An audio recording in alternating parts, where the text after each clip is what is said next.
Hello, my scrappy friends. Today we are doing another Scrap-lift Crafternoon, and we are scrap lifting the lovely Karen Day from her layout that we have right here, which has some layers, 3 photos, some other layers, some tags, and a little cluster up in the corner, and some stamping in the back, or not stamping, inking in the background with a stencil. We love this layout, and we have asked Karen to join our little scrap lift team because we've had a few people who had to leave because of other reasons. And so Karen is going to be joining us. I'm not sure which hop she'll be, probably not this time since we're scrap lifting her, but please go over, check out her channel, check out her video about this layout. And also, don't forget to go check out everybody else who's scrap lifting Karen today so that we can see what they did. I'm really curious to see what they did. Of course, you know what I did. I took it and I shrunk it. So now it is a 6x8 album page. So I will give you a little bit of an overview as to what I did, and then you can watch as I stick everything down. We'll do the final stick down with some music. I'll do some close-ups at the end. This is not going to be a very long video. It's a pretty straightforward layout. I am going to do a little bit of stenciling on the background, which is awesome because this month is also stencils are the featured item for the Tool Time Tuesday, and I have a video for that coming up on Tuesday this week. So be sure to go check that out. So here we go. Okay, so here is the a quick idea of what I plan to do. I did a one photo because when you do a 6x8 page, your 4x6 photos tend to be like the entire page. So you really have to look at how you can, what you can do, what elements you can kind of maneuver around, shrink things down a little bit. I do have to admit that my, I didn't just do a 4x6 page album or whatever photo, but I also backed it a little bit and matted it so it's a little tiny bit bigger, probably 4¼ by 6¼ So I didn't want to trim anything off because I really wanted to keep my ears that were part of the reason I took this photo in the first place. She has some layering of papers. I kept my vertical paper that she had.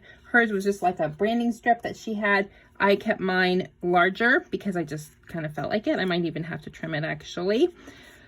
This is just a piece of solid cardstock that I trimmed down. This is a scrap. I love these stars. Turns out I have a stencil that actually looks very similar, even though it's not made to be. I think this is supposed to be more like snowflakes, but it looks very similar to my background or to the yellow paper that I chose.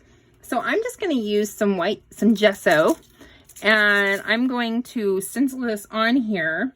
And hopefully, with this being a very small layout and having a lot of papers in the background, hopefully it will still show up and it will give me the effect that I want, which is just kind of like those, I want the effect of those stars just kind of spilling off the paper. That is sort of my, oh darn, that is sort of my goal for these. Now, my gesso that I had out on my paper has kind of dried up, so I'm putting out some more gesso. You could use white paint, you could use white ink.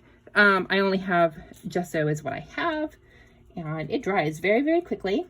It's kind of like, to me, it's like white paint, but maybe not as thick.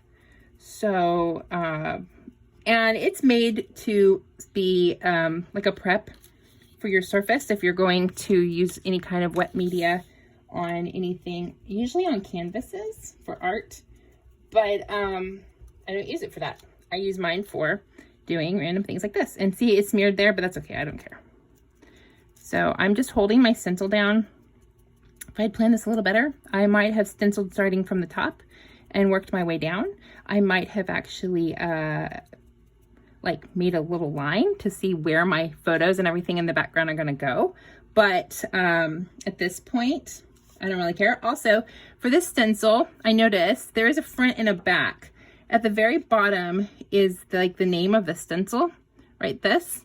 And if you do this, the stencil either has like a smooth side or kind of a rough side. And so I'm working on the smoother side because it just makes it easier to clean it, because I was cleaning it with a baby wipe earlier. But I can probably tell you I'm not really going to worry about cleaning my stencil too much, because this is just so it's not going to hurt the stencil. It's not going to really do much. So I'm going to give this about a minute. I'm going to hit it with some heat with my heat gun, and then I'm going to come back and we will layer everything down and stick it all down, and then we'll be done. How quick is that and fun? And you got to do a little bit of mixed media fun. Okay, see ya in a minute.